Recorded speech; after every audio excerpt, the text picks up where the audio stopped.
Previous వీడియోస్లో మనం domain name ఎలా పర్చేస్ చేయాలి, హోస్టింగ్ ఎలా పర్చేస్ చేయాలి, వాటి రెండింటిని ఎలా కనెక్ట్ చేయాలి, డిఎన్ఎస్ సిస్టమ్ కానీ డిఎన్ఎస్ రికార్డ్స్ కానీ ఎలా రోల్ ప్లే చేస్తాయని చెప్పేసి డిస్కస్ చేశాము. ఈ వీడియోలో ఏం చేద్దామంటే అసలు వెబ్సైట్ ఫండమెంటల్గా మనకి స్ట్రక్చర్ అనేది ఎలా వర్క్ అవుతుంది, దాంట్లో ఉండే ఫైల్స్ కానీ అవన్నీ ఎలా రెండర్ అవుతాయి, ఒక యూజర్ రిక్వెస్ట్ చేసినప్పుడు ఆ ప్రాసెస్ అంతా ఎలా జరుగుతుంది అని చెప్పేసి ఈ వీడియోలో చూద్దాము.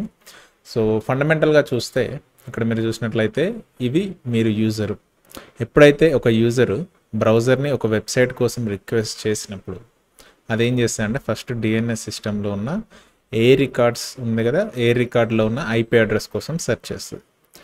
ఇప్పుడు ఏం చేస్తుంది, మీ డొమైన్ నేమ్ని ఐపీ అడ్రస్ కింద కన్వర్ట్ చేసిన తర్వాత ఆ ఐపీ అడ్రస్ ఏ హోస్టింగ్కి అయితే సంబంధించిందో వాళ్ళని వెబ్సైట్ కోసం రిక్వెస్ట్ చేస్తుంది. మనది జనరల్గా మనం హోస్టింగర్లో తీసుకున్నాం కాబట్టి హోస్టింగర్ వాళ్ళని రిక్వెస్ట్ చేస్తే ఆ హోస్టింగర్ అనేది మన వెబ్సైట్ ఫైల్స్ని బ్రౌజర్కి సెండ్ చేస్తుంది.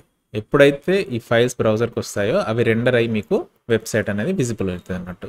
సో మనకు ప్రాసెస్ అనేది ఇలా ఉంటుంది. మీరు బ్రౌజర్లో ఎంటర్ చేస్తారు, తర్వాత అది ఏ రికార్డ్స్ కోసం చెక్ చేసుకొని దాంట్లో ఉన్న ఐపీ అడ్రస్కి సంబంధించిన హోస్టింగ్ని రిక్వెస్ట్ చేస్తే ఆ హోస్టింగ్ వెబ్సైట్ ఫైల్స్ని బ్రౌజర్కి పంపిస్తే అది మనకు బ్రౌజర్ రెండర్ చేసి వెబ్సైట్ లాగా చూపిస్తాను. ఇది మనకి ఓవరాల్గా ప్రాసెస్ అన్నట్టు.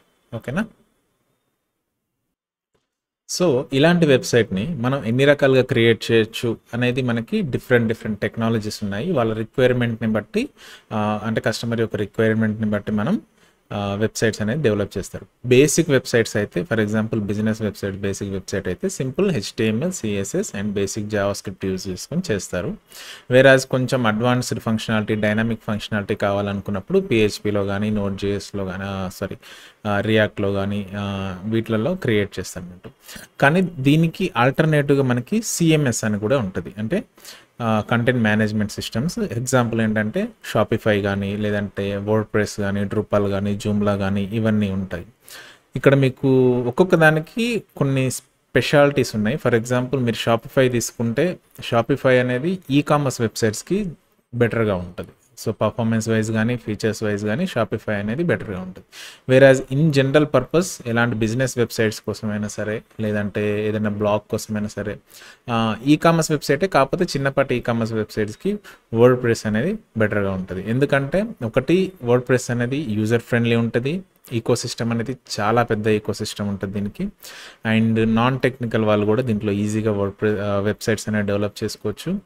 అండ్ SEO పరంగా కూడా, అంటే గూగుల్ కూడా దీన్ని వెబ్సైట్స్ని కొంచెం బెటర్గా ర్యాంక్ చేసే అవకాశం ఉంటుంది. ఎందుకంటే చాలా టెక్నికల్ గ్లిచెస్ అనేది వర్డ్ప్రెస్సే, ఏదైనా నార్మల్గా వెబ్సైట్ డెవలప్ చేసిన దానికి వర్డ్ప్రెస్లో డెవలప్ చేసిన దానికి వర్డ్ప్రెస్సే కొన్ని టెక్నికల్ గ్లిచెస్ అన్ని అదే టేక్ కేర్ ఆఫ్ చేసుకుంటుంది. కాబట్టి కొంచెం గూగుల్లో ర్యాంక్ అవడానికి కూడా బెటర్ ఛాన్సెస్ ఉంటాయి అన్నట్టు.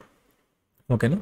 ఇక్కడ మీరు చూసినట్టయితే ఇంకొకటి మార్కెట్ షేర్. వర్డ్ప్రెస్ యొక్క మార్కెట్ షేర్ ఎంత అంటే ఓవరాల్గా మీరు చూస్తే ఇంటర్నెట్ లోపల మీరు చూస్తే ఆల్మోస్ట్ 100లో ఒక 44 వెబ్సైట్స్ అనేవి వర్డ్ప్రెస్ తోటే డెవలప్ చేసి ఉంటారు. సో మీకు అర్థం చేసుకోవచ్చు ఎంత పెద్ద ప్లాట్ఫామ్ అని చెప్పేసి దాని యొక్క స్కేల్ అనేది అది. సో నెక్స్ట్ వచ్చేసి మనకి వర్డ్ప్రెస్కి మాత్రం మనకి జనరల్గా ఎట్లా ఉంటుందంటే ఫ్రంట్ ఎండ్ ఉంటుంది, బ్యాక్ ఎండ్ ఉంటుంది. ఇప్పుడు మనం వర్డ్ప్రెస్ ఇన్స్టాల్ చేద్దాము, చేసి ఆ front end and back end మాత్రం ఎలా ఉంటాయో చూద్దాము. అంటే బ్యాక్ ఎండ్లో డాష్ బోర్డ్ ఉంటుంది, ఆ డాష్ బోర్డ్లో మీరు ఏం ఎడిట్ చేసినా ఏం చేసినా కానీ అది మీకు ఫ్రంట్ ఎండ్లో రిఫ్లెక్ట్ అవుతూ ఉంటుంది. ఇప్పుడు వర్డ్ప్రెస్ ఇన్స్టాల్ చేసి ఆ ఫ్రంట్ ఎండ్ బ్యాక్ ఎండ్ మాత్రం చూద్దాము. నెక్స్ట్ క్లాసెస్ నుండి మనం ఇన్ డీటెయిల్గా అసలు ఒక వెబ్సైట్ థీమ్స్ అంటే ఏంటి, ప్లగిన్స్ అంటే ఏంటి, ఒక వెబ్సైట్ కావాల్సిన మనకు వర్డ్ప్రెస్లో ఏమేమి యూజ్ చేస్తాము, ఆ డీటెయిల్స్ అన్ని నెక్స్ట్ క్లాస్లో మనం తెలుసుకుందాము. ఓకేనా? ఇప్పుడు మనం హోస్టింగర్లోకి వస్తే ఇది మనం ఇంతకుముందు క్రియేట్ చేసుకున్న హోస్టింగ్ అకౌంట్లు. దీంట్లో మనకి లెఫ్ట్ సైడ్లో మనకి ఇవి ఉంటాయి కదా, దీంట్లో వెబ్సైట్స్ మీద క్లిక్ చేస్తే వర్డ్ప్రెస్ ఇన్స్టాల్ అని ఉంటుంది. ఓకే, ఈ వర్డ్ప్రెస్ ఇన్స్టాల్ మీరు క్లిక్ చేసిన తర్వాత ఇది ఏమంటుందంటే డిటెక్ట్ వర్డ్ప్రెస్, ఇన్స్టాల్ వర్డ్ప్రెస్ ఉంటుంది. అంటే ఆల్రెడీ మీకు వర్డ్ప్రెస్ ఒకవేళ బయట నుండి ఇందులో మైగ్రేట్ చేస్తే ఆటోమేటిక్గా డిటెక్ట్ చేయకపోతే అది క్లిక్ చేస్తే డిటెక్ట్ అయిపోతే ఒకవేళ వర్డ్ప్రెస్ అయితే. కానీ మనం ఫ్రెష్గా ఇన్స్టాల్ చేస్తున్నాం కాబట్టి ఇన్స్టాల్ వర్డ్ప్రెస్ అని క్లిక్ చేయండి. చేసిన తర్వాత మీకు వెబ్సైట్ యొక్క టైటిల్ అడుగుతుంది. సో మనం ఏమిద్దామంటే ఓకే, అండ్ ఇక్కడ ఏమంటుందంటే ఈ డీటెయిల్స్ అనేది తీసేసిన తర్వాత ఈమెయిల్ అడుగుతుంది. ఓకే, ఈమెయిల్లో మనం ఏం చేస్తామంటే మన పర్సనల్ ఈమెయిల్ అడ్మినిస్ట్రేషన్ ఈమెయిల్ ఇచ్చుకోవాలి ఇక్కడ. In the sense for example నేను నా పర్సనల్ ఈమెయిల్ ఇస్తున్నాను. ఆ తర్వాత మనం యూజర్ నేమ్ ఇచ్చుకోవాలి. యూజర్ నేమ్ అంటే మనం ఏదైనా ఇచ్చుకోవచ్చు. నేను ఇక్కడ TDG something like 99 by default user name admin అని ఉంటుంది. అది యూజ్ చేయకండి, ఎందుకంటే అది డిఫాల్ట్ యూజర్ నేమ్ కాబట్టి హ్యాకర్స్కి చాలా ఈజీగా ఉంటుంది మీ యొక్క యూజర్ నేమ్ ఫైండ్ అవుట్ చేయడం అనేది. నేను ఒక పాస్వర్డ్ కూడా ఇస్తున్నాను. So ఇదేంటిదంటే for example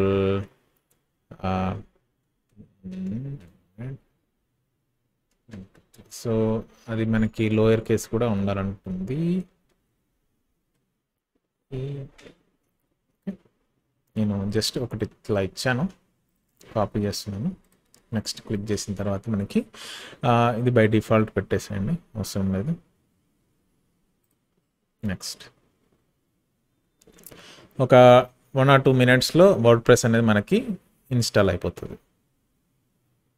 just wait చేయండి.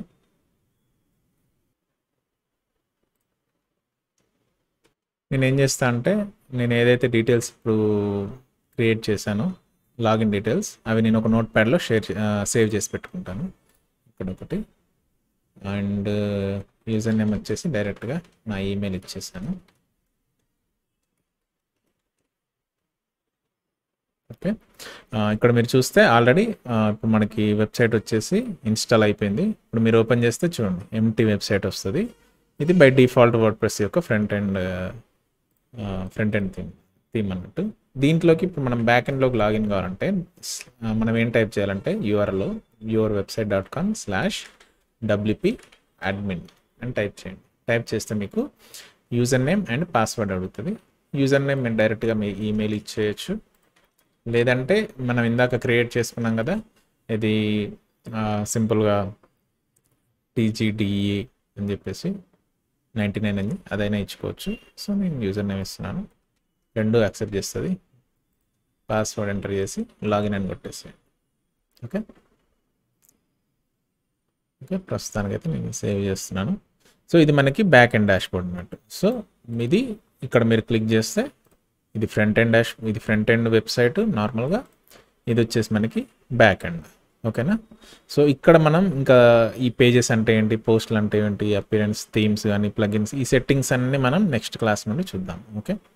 సో మీకు కానీ ఈ సిరీస్ కనుక నచ్చినట్లయితే అండ్ ఇంకా ఇలాంటి వీడియోస్ చాలా మంచి అడ్వాన్స్ లెవెల్లో చేసుకుంటూ వెళ్తాము. ఇది జస్ట్ మీకు ఇంకా స్టార్టింగ్లోనే ఉంది. మనం వన్స్ వెబ్సైట్ స్టార్ట్ చేసిన తర్వాత మీకు చాలా అడ్వాన్స్గా వెళ్తాం కాబట్టి ఇలాంటి మంచి మంచి వీడియోస్ ఇంకా కావాలంటే ఛానల్కి సబ్స్క్రైబ్ చేసుకోండి అండ్ లైక్ చేయండి.